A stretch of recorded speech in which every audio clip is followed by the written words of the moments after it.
Assalamualaikum warahmatullahi wabarakatuh. Semua ulama bahwa Quran itu bisa mensyafaati, ya. Masyhur sekali bahwa Quran itu bisa apa? Mensyafaati. Bahkan syafaatnya Quran itu bedanya dengan syafaatnya Nabi adalah syafaatul Quran ini menghalau atau menghadang orang biar gak sampai kena azab. Tapi kalau syafaatnya selain Quran itu yang sudah kena azab diambil dari azab itu. Nah, dalu niki kula kepengin matur teng jenengan sedanten karena niki lami sekali saya kaji bahwa malaikat, nggih malaikat sinten mawon itu juga kena konstitusi aturan fikih. Jadi kalau kita sebagai manusia wajib menghormati orang hafal Quran, enggak boleh nyadui wong hafal Quran, enggak boleh ngidoni wong hafal Quran, maka malaikat juga kena aturan yang sama. Karena dia, malaikat ini termasuk makhluk yang mukallaf, makhluk yang kena tatanan Allah Subhanahu wa taala. Sehingga Rasulullah sallallahu alaihi wasallam dawuh, surat Tabarok disebut Al-Munjiyah, Al-Waqiyah. Surat yang bisa menyelamatkan yang hafal dari siksa kubur. Pokoknya singkat cerita, ada orang itu fasik, mungkin ya layak disiksa. Pas sampai disiksa malaikat, surat Tabarok muncul menjelma sebagai seseorang. Kalau kamu menyiksa orang ini berarti nyiksa saya. Terus kata malaikat, anti min kalamillah, ya rujuknya memang perempuan karena surah itu dari muannas karena ada taknya. Anti min kalamillah, kamu ini termasuk kalamullah. Wa ana akrahu musa'ataki, tentu aku enggak berani menyiksa kamu. Ya terus berdebat kata malaikat, ini orang enggak benar, ini orang fasik, saya harus mukuli dia. Kata surat Tabarok, sak fasik-fasike aku iku ning atine. Kena nyiksa dekne nyiksa aku. Wahnya debat karena enggak ada mahkamah konstitusi. Terus walhasil malaikat bilang gini, ya sudah kita lapor kepada Allah Subhanahu wa taala. Lapor, akhirnya surat Tabarok ini cerita ke Allah, ya Allah, ini orang setiap kali datang ke saya dari sekian surat-surat yang ada di Quran, orang ini milih saya. Yang dipelajari ya saya, yang dihafalkan juga saya. Ini kata surat Tabarok kepada Allah. Jika orang ini hafal saya tidak ngefek ke dia untuk tidak disiksa, maka mendingan saya tidak termasuk kitabika, saya tidak termasuk Quran saja. Wong jadi Quran ora iso nyafaati. Terus kata Allah, lho kowe kok emosi kata Allah. Ya harus emosi dong Gusti. Masa wis dadi Quran kok gak iso nyafaati sing hafal.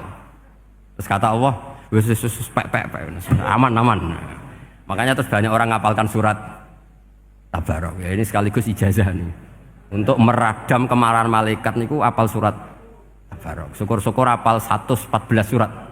Oh niku malaikat sinten mawon pun kena ini. Cukup apal Tabarok. Sehingga adatnya orang-orang Jawa selain apal Yasin itu apal Tabarok. Nah, saya itu lama sekali mempelajari bab ini. Ternyata di antara pokoknya itu satu, karena malaikat itu kena aturan fikih. Nggih imut nggih, malaikat itu juga kena aturan fikih. Jika orang hafal Quran itu haram disadui, kita haram menghinakan, maka malaikat juga kena aturan tidak boleh menghinakan orang yang hafal Quran. Dan alhamdulillah di banyak surahul hadis, hafal Quran itu maknanya tidak harus hafal semuanya. Orang boleh hanya hafal Tabarok, boleh hanya hafal Waqiah. Itu kalau kamu hafal betul, surat ini juga bisa berdiri sendiri mensyafaati Anda. Kayak ini surat Tabarok, beliau matur kepada Allah Subhanahu wa taala. Redaksinya gini, inna fulanan amida ilayya min baini kitabika fata'allamani wa ta'alani. Jadi dari sekian surat yang ada di Quran, orang ini selalu milih saya ya Allah. Jadi gampangannya surat Tabarok, wong saya diprioritaskan orang ini kok saya dingin-dingin saja ketika mau jenengan siksa, ini enggak fair. Apa gunanya saya sebagai kalamullah, sebagai kalamuka ya Allah, kemudian enggak ngefek kepada orang ini.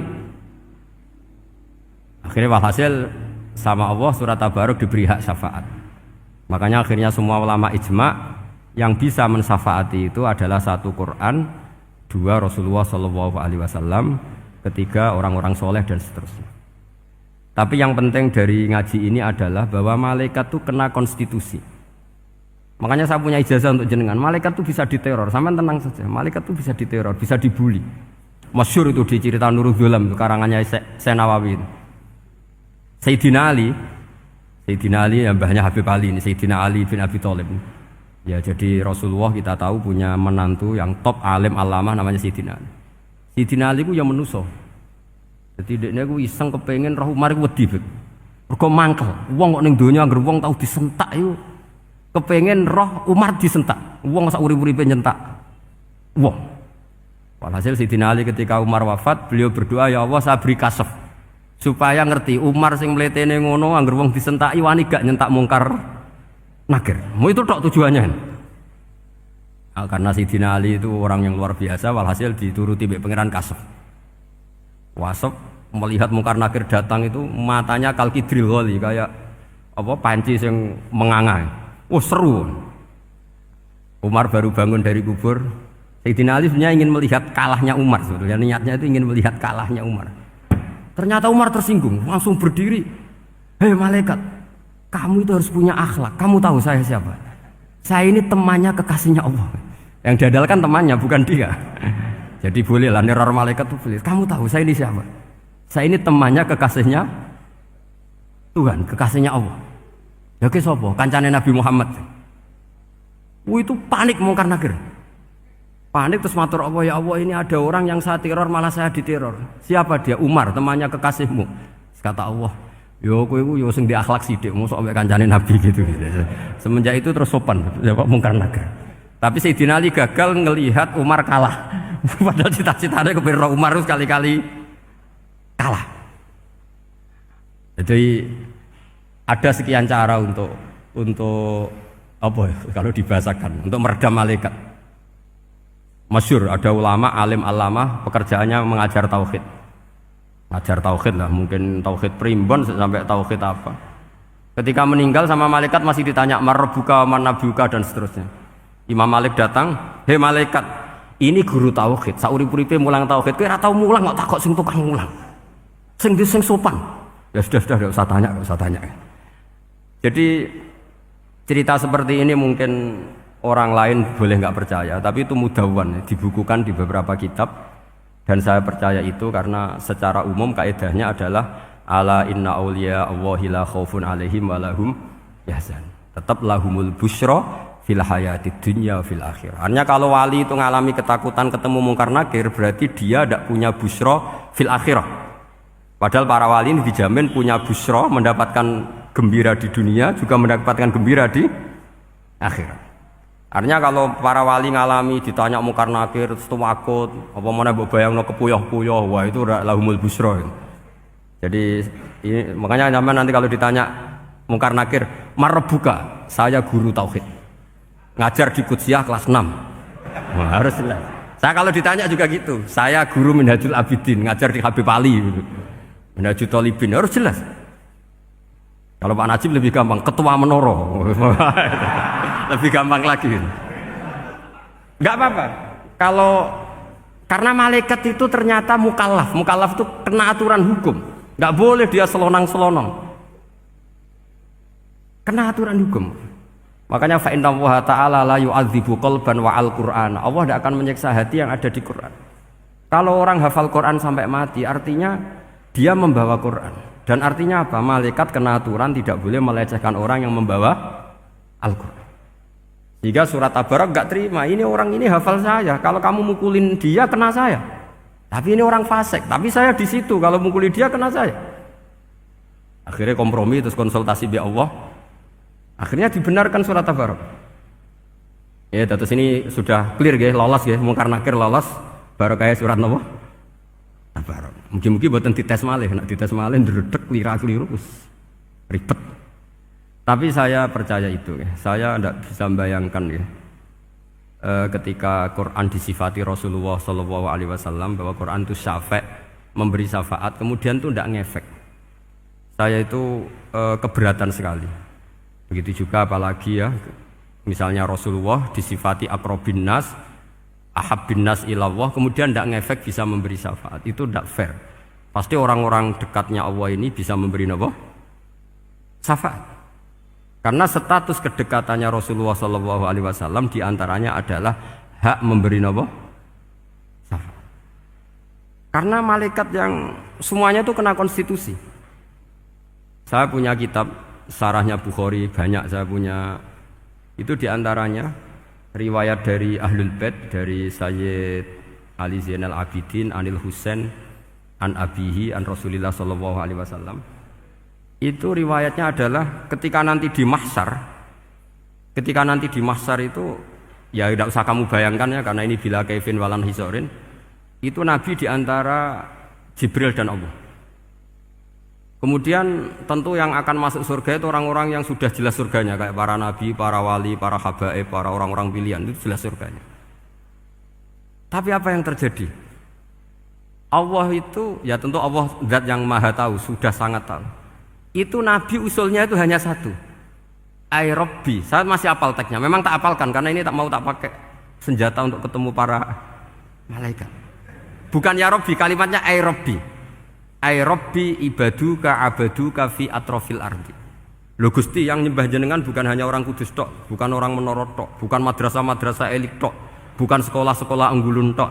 Banyak orang yang di tengah hutan juga nyembah jenengan. Banyak orang yang kerja di Korea juga nyembah jenengan. Banyak orang dengan segala kemiskinannya juga nyembah jenengan. Tidak hanya orang-orang mainstream ini yang nyembah jenengan.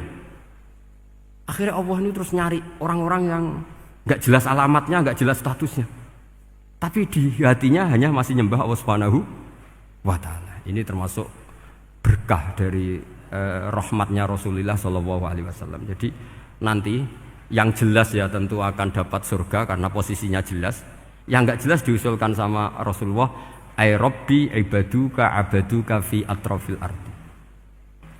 Itu luar biasa. Saya pernah ke Korea itu haru karena di sana ya ada yasinan, ada dibaan. Padahal kerja di negara ateis. Itu kalau mereka sholat, itu nyuri waktu makan sholatnya itu di kamar mandi. Ya jangan bayangkan kamar mandinya kayak di sini yang sempit juga. Kamar mandi di kota-kota itu kan mungkin lebih bagus dibanding kamar tidur jenengan. Kayak di hotel-hotel itu kan kalau santri so ngantuk. Saking mewahnya jadi bisa. Kadang ada yang tanya, mosok Gus kamar mandi nek gue sholat mau cuwilik. Iwak kamar mandimu ini kamar mandi. Ya sering do tanya saya itu sholatnya sah apa enggak? Sah, semuanya gitu tak jawab sah terus. Dan itu yang nanti diusulkan Rasulullah sallallahu alaihi wasallam, ai Rabbi ibaduka abaduka fi atrofil ardi. Di luar orang-orang yang mainstream itu ya Allah, banyak orang yang menyembah jenengan. Saya tuh pernah nangis ketika di Bandara Jakarta ketemu orang wireng, serai melarat, jelas melarat. Wireng wis. Niku ketemu saya cium tangan, Gus saya ini itu habis dari Selandia Baru. Kerjanya dia itu ikut mancing gitu, mancing ikan tuna di Selandia. Kalau saya di tengah laut itu sampai 2 bulan.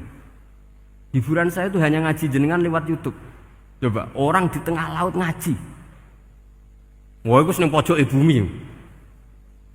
Jadi ini umat Rasulullah sallallahu alaihi wasallam. Makanya kalau suwun jenengan yakin saja terhadap syafaatnya Quran karena semua malaikat itu kena aturan. Di antara aturannya adalah tidak boleh menyiksa orang yang di hatinya ada Al-Quran. Fa innallaha ta'ala la yu'adzibu qalban wa al-Qur'ana, karena Allah tidak akan menyiksa hati yang ada di Quran, yang ada Qurannya. Jika memiliki jelas gini riwayat saking Ibnu Katsir, supaya kula percaya, apalagi ini didhawuhkan Rasulullah sallallahu alaihi wasallam bahwa surat Tabarok adalah disebut munjiyah, penyelamat, juga disebut waqiyah, penjaga. Lalu biasanya orang-orang yang enggak percaya syafaat itu pertanyaannya adalah, kan manusia itu wa alaisa lil insani ila masa'a, manusia itu hanya bisa membawa bekal apa yang pernah dilakukan. Itu dijawab oleh ulama-ulama kita ahli sunnah wal jamaah. Entah perlu ditambah An-Nahdliyah apa enggak tahu saya. Saya ini kata orang banyak termasuk pengurus PBNU, tapi saya itu tetap enggak pati srek. Kalau ahli sunnah saja, tidak usah ditambahi An-Nahdliyah. Karena nanti malah enggak global ini, ahli sunnah kok lokal ini jadi ribet. Ya tapi kalau kita di Indonesia ya ditambahi An-Nahdliyah tidak apa-apa. Karena mau tidak mau memang dalam hal ikramus sahabah mungkin kita dengan Wahabi itu sama-sama ikramus sahabah. Tapi dalam hal percaya wasilah kita ini ada miripnya dengan Syiah, karena Syiah percaya wasilah, NU percaya wasilah. Tapi dalam bab ikramu kulis sahabah beda kita dengan Syiah. Fa innas Siyin itu ada sahabat yang dihormati, ada yang enggak. Akhirnya terus kita karena itu terus bikin ahli sunnah An-Nahdiyah, karena Wahabi itu ya ahli sunnah tapi enggak percaya apa? Wasilah. Ya katanya gitu, kata para pakar-pakar. Saya sendiri hanya nirukan, saya enggak punya kepentingan untuk menganalisis itu enggak. Karena pertanyaan di kuburan itu ya gampang, nanti marbuka, manabiuka itu gampang lah. Tapi ada KNU juga, ada nanti Gus pertanyaannya, wama jamiyatuka. Waduh ribet itu, lama-lama wama hizbuka, partai kamu apa? Ribet kan kalau semua orang kreasi nambahin, malah ribet kan. Tapi lewat ngaji ini saya pastikan bahwa surat Tabarok itu luar biasa. Terus saya teruskan. Wa qad rawat Tabrani wal Hafidz Ad-Diya al-Muqaddasi min tariqi Salam bin Sadrusih qala Rasulullah sallallahu alaihi wasallam suratun fil Qur'ani khosomat an sahibiha hatta adkhalathul jannah. Jadi ada surat di Quran yang mati-matian membela yang hafal sampai surat itu memasukkan orang itu ke surga, yaitu tabarakalladzi biyadihil mulk. Ini yang An Ibni Abbas yang qala daraba ba'du ashabin Nabi sallallahu alaihi wasallam khiba'u ala qabrin wa wala yahsibu annahu qabrun. Fa idzan qabru insanin yaqra'u suratal mulki hatta khatamaha. Fa atan Nabiyya sallallahu alaihi wasallam faqala hiyal mani'ah hiyal munjiyah tunjihi min adzabil qabri. Jadi ada sahabatnya Nabi karena kemalaman dia bikin tenda di kuburan. Dia enggak ngira kalau itu kuburan. Ternyata di situ ada orang Sohibul Qabri ini baca surat Tabarok. Baca surat Tabarok. Kemudian peristiwa itu dilaporkan ke Rasulullah. Jawabnya Nabi apa? Memang surat Tabarok itu al-mani'ah, yang bisa menghalau atau menolak azab. Terus hiyal munjiyah, memang surat Tabarok itu menyelamatkan tunjihi min adzabil qabri, akan menyelamatkan orang itu dari siksa kubur. Ikut ke sekolah. Wa qala Tabrani haddatsana Muhammad bin Hasan. Terus qala Rasulullah sallallahu alaihi wasallam lawadittu annaha fi qalbi kulli insani min ummati. Karena keramatnya surat Tabarok seperti itu, kata Nabi lawadittu pakai lam taukid. Yakti seneng ingsun annaha di surah yaitu Tabarok fi qalbi kulli insani min ummati. Karena keramatnya surat Tabarok seperti itu, saya suka kalau semua umat saya itu hafal itu.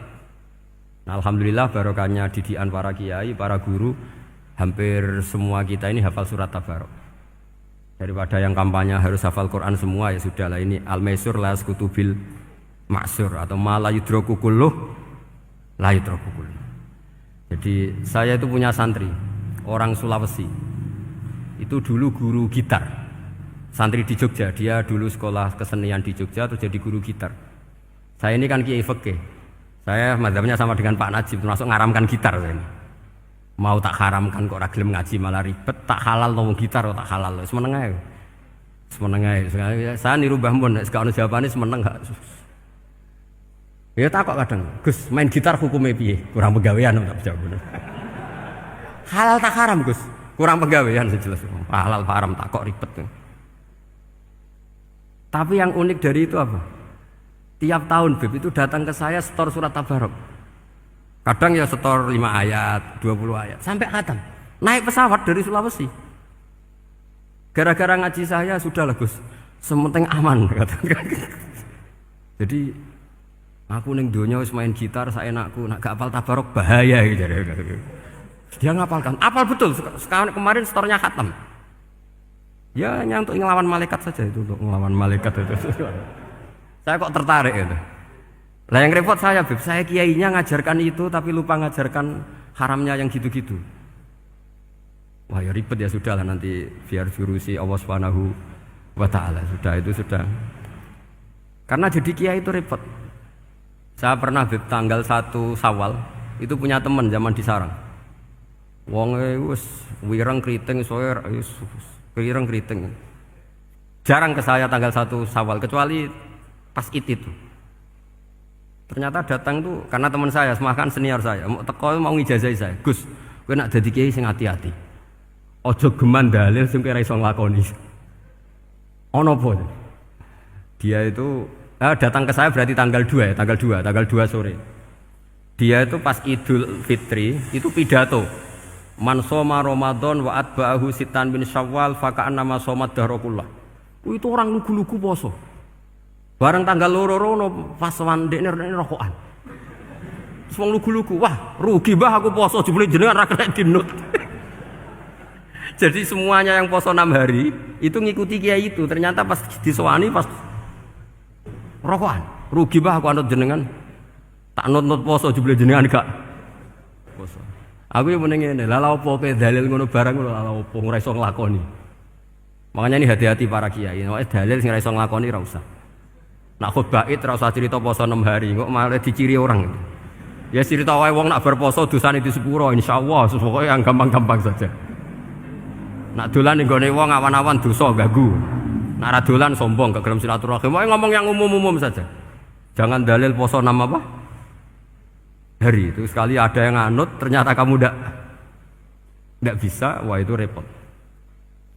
Ya jadi saya berharap sekali keyakinan guru-guru kita bahwa Al-Qur'an mensyafaati itu kita terima. Kita terima an ilmin wa an bayinatin wa an hujatin. Kita bukan sekedar terima karena itu dawe guru enggak, tapi satu bayinah. Yaitu logikanya adalah malaikat itu mukallaf.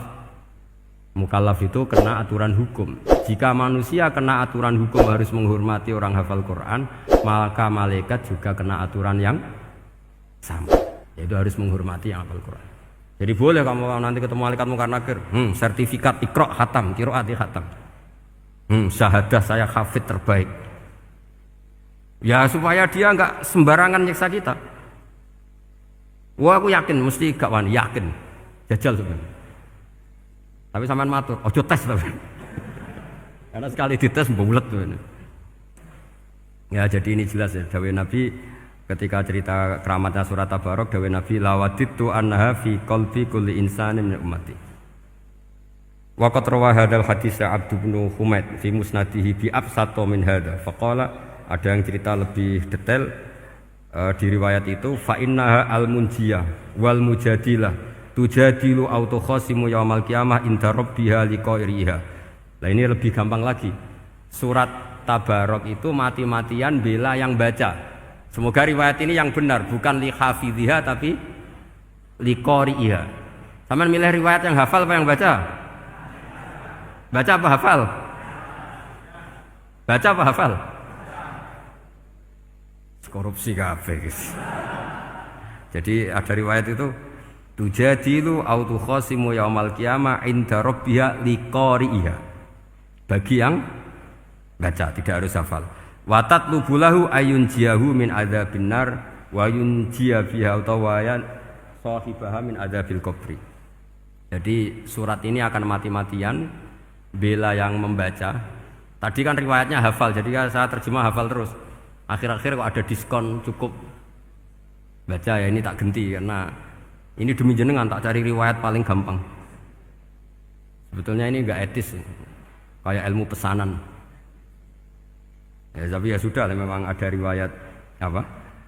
Liqariha. Akhirnya Nabi ya lagi-lagi menutup dawe lawaditu annaha fi qalbi kulli insani min ummati. Saya suka lawaditu itu pakai lam li taukid itu. Lawaditu annaha fi qalbi kulli insani min ummati. Tapi saya suka sekali kalau itu ada di hati semua umatku. Artinya gini, dari sekian riwayat sebetulnya itu kuat riwayat yang hafal. Karena Nabi selalu menutup dengan ngendikan saya suka kalau itu ada di hati, selalu ada di hati. Itu artinya hafal apa baca? Yo menengah sampe pusat kandhani kok angel teman. Hafal apa baca? Lawaditu annaha fi qalbi kulli insani min ummati. Itu hafal apa baca? Hafal. Ya berarti hafal. Ini yang hafal Tabarok berapa? Semua ya? Hafal semua? Aman berarti, no? Jadi kalau niku gak ada kitab banyak tentang usul fikih. Sebetulnya kepentingan saya itu bukan masalah usul fikihnya, tapi kepentingan bahwa konstitusi ilmu, saya ulang lagi konstitusi ilmu yang difahami ulama ummati Rasulullah sallallahu alaihi wasallam itu ternyata fa innahu ta'ala bahabihim al malaikah. Allah itu bangga sekali dengan para malaikat. Makanya kamu harus ngaji usul fikih, ngaji apa saja. Karena malaikat itu tidak bisa mikir kayak jenengan, yang bisa mikir itu jenengan. Sehingga ketika presentasi cara bahasa sekarang, termasuk keramatnya Imam Amudi, itu ada cerita ini ada di Nailul Ma'mul kalangannya Syekh Mahfud At-Turmusi. Imam Amudi itu ulama top, tapi dia ngajarnya itu matematika. Jadi ulama nggak ngajar tauhid, nggak ngajar tarikh, nggak ngajar pesolatan, tapi ngajar matematika. Akhirnya, tapi di hatinya ini, makanya ulama itu punya sirri bisirri asrorihim al-fatihah itu ya di sini. Di hatinya itu menurut dia, ilmu paling efektif untuk menjelaskan logika tauhid itu ya matematika. Singkat cerita, ketika ketemu para malaikat, ngendikannya Allah, ya Amudi, kenapa kamu sering belajar matematika? Li tauhidika ya Rabbi, supaya saya mentauhidkan engkau. Ajari para malaikat. Jadi malaikat dipanggil semua sama Allah. Hei waya malaikat, hei para malaikatku, dengarkan kajian Imam Amudi. Dengarin semua. Dia nerangkan di bor hanya sedikit. Nisbatusnaini wa arba'atin wa khamsin sampai terus ilal wahid, semuanya nisbatul far'i ilal asli. Wes aku gawe angka cek 1 juta cek 1 miliar, tetep awalnya iku siji. Mbok donya jumlahe cek alam galaksi cek planet wes santek, tetep asal usule siji. Kabeh iku pengembangan nisbatul far'i ilal asli. Liyane zat sing wahid iku kabeh far'un, cabang mintil kal wahdah. Malaikat manduk-manduk kabeh ya, kabeh iku kok Allah. Jadi angka sebanyak apapun itu ya nisbatul far'i ilal asli. Jadi 2 ya enggak asli, yang asli 1. 5 ya sama, 1 miliar ya sama, 1 triliun semua. Berapapun jumlahnya bilangan, semuanya adalah far'un minal wahid. Terus kata Allah, iki lho ulama aku pinter tenan nerangno tauhid. Nah, malaikat kan monoton. Pokoknya wiridan sudah gitu dok. Akhirnya padahal malaikat ini pernah nggak terima ketika ulama itu masuk surga duluan karena kan wiridane lama malaikat. Tapi ternyata apa? Kata Allah, kowe wiridan terus wajar gak di nafsu. Manusa tak kei nafsu jek eling aku. Akal terbaiknya dipakai untuk saya kata Allah, yaitu untuk litauhidi, untuk mentauhidkan saya. Itu Imam siapa? Amudi. Jadi dia. Terus saya punya kitab, pernah ngaji sama Mbah Mun, namanya kitab Al-Husunul Hamidiyah. Itu ada ulama, itu ahli gambar. Gambar ya gambar. Kitabnya itu bergambar. Ya kadang gambar wet, kadang gambar wedhus, pokoknya kitabnya gambar. Tapi wong keramat. Dulu kitab gambar tapi hawane hawa tauhid. Nah, sampean kan enggak ngarang kitab primbon. Donga mahabbah. Lah ndekne dhewe Joko Tuwa kok ngijazahi mahabbah. Lucu kan. Ana kiai fakir jal ijazah jal berizki yo ngijazahi padahal ndekne dhewe fakir. Lha sing repot meneh. Wong ndekne dhewe ra cerdas ngijazahi ilmu laduni. Ribet. Wong ndekne dhewe ra cerdas ngijazahi ilmu napa? Ternyata di akhir kitab itu dijelaskan gini. Fa inna hadhihi suwara, semua gambar ini awaluha min nuqtah wahidah. Awalnya adalah dari 1 titik. Jadi famadarul wujud adalah an-nuqtah, 1 titik. Nuqtatul wujud yaitu Allah Subhanahu wa taala. Mbok kowe gambar seruwet apapun. Wis aku gambar benang paling ruwet sing ra iso diurai. Awalnya 1 titik apa 2 titik? 1 titik. Makanya masyhur dalam dawuh para ulama, Quran dikumpulkan di surat Fatihah. Surat Fatihah dikumpulkan di Bismillah. Bismillah dikumpulkan di titiknya ba. Nah titik ba ini disebut bi kana makana wa bi yakunu mayakun. Karena lewat titik bi ini karena saya yang ada menjadi ada dan karena saya yang mau ada akan menjadi ada. Makanya semuanya itu kembali ke 1 titik, nuqtatul wujud. Kayak apa ulama dulu? Jadi mau bismillah itu gak main-main kan. Bismillah itu eling bae. Ba ini nuqtatil wujud, bahwa kita benar-benar bertauhid. Mbok kayak apa buletnya gambar, mbok kayak apa ruwetnya, tetap dimulai dari 1 titik. Mbok kayak apa jumlah angka-angka itu, dimulai angka 1. Nah, Sampean saya harapkan nanti kalau ketemu Allah itu Allah bangga dengan sampean kon mulang tauhid ning malaikat. Orang yang TPK kon mulang malaikat. Itu cita-cita terbesar saya, kepengen mulang malaikat. Mulang sampean wis bosen yakin wis aku pengen wah keren mulang. Ya, maksudnya aja malaikat kok Jibril, Mikail itu malaikat elit. Sing awam-awam ya sing mboten. Kalau malaikat ini papan atas niku pun alim banget. Saya kenapa ngomong demikian? Saya ini punya tafsir namanya tafsir Al-Qurtubi. Itu Imam Qurtubi termasuk tak anggap mufassir hebat. Beliau ketika ngendikan wa idz qala rabbuka lil malaikati, sak terus walhasil malaikat itu terus protes ataj'alu fiha may yufsidu fiha wa yasfikud dima. Itu kan ada pertanyaan di tafsir itu. Bagaimana mungkin malaikat itu protes kepada Allah padahal malaikat itu terkenal loyal sama Allah, nggak pernah intervensi, nggak pernah gugat. Kenapa ini kok ada cerita malaikat kok gugat atas alu? Jadi Imam Qurtubi, hum awamul malaikah, itu awamnya malaikat, bukan yang kayak Jibril, Mikail. Itu malaikat-malaikat yang nggak ada namanya, awam. Jadi jangan bayangkan yang protes itu kayak malaikat Jibril. Jadi harus dibedakan. Nah, saya ya tentu kalau ngajar malaikat ya milih yang ini, yang nggak jelas namanya ini sudah. Kalau Jibril ya nggak mungkin diulang dong, sing nggawa wahyu.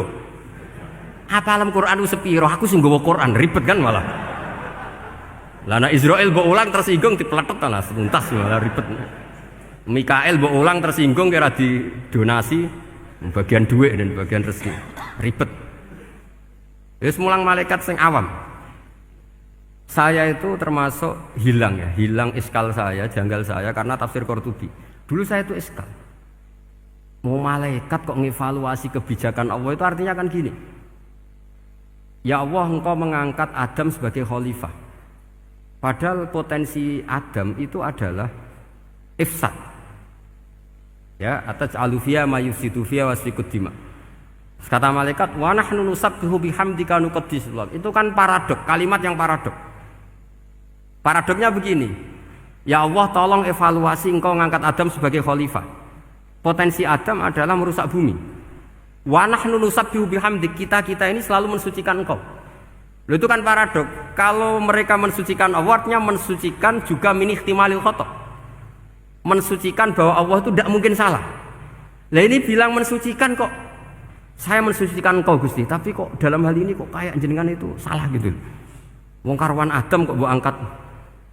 Makanya Allah duka. Wong kowe ku jare maca tasbih kok ngevaluasi.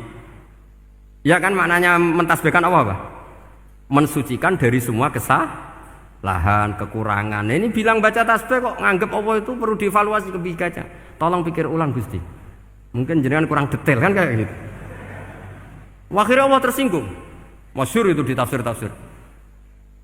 Meskipun tafsir itu sebagian Israiliyat, yang keterusan itu rodok Israiliyat, tapi cara kula rodok setuju Israiliyat sing rodok-rodok gitu. Itu kan masyhur itu akhirnya. Lah apa alasannya Adam kok salah? Bani Adam tentu akhirnya Adam ini kemudian terganti ke Bani Adam. Dan itu jadi perdebatan ahli tafsir. Apakah dhamir itu harus kembali ke asal, apa boleh ke pengembangannya? Misalnya Adam itu kan di situ disebut ataj'alu fiha may yufsidu fiha wa yasfikud dima. Padahal Adam yang nabi ini enggak pernah yusfikud dima. Enggak pernah yufsid fil ardi, juga enggak pernah wa yasfikud dima. Ya, saya ulang lagi, Adam yang nabi itu kan enggak pernah ngalami ataj'alu fiha may yufsidu fiha wa yasfikud dima. Berarti Adam ini nanti yang nakal yang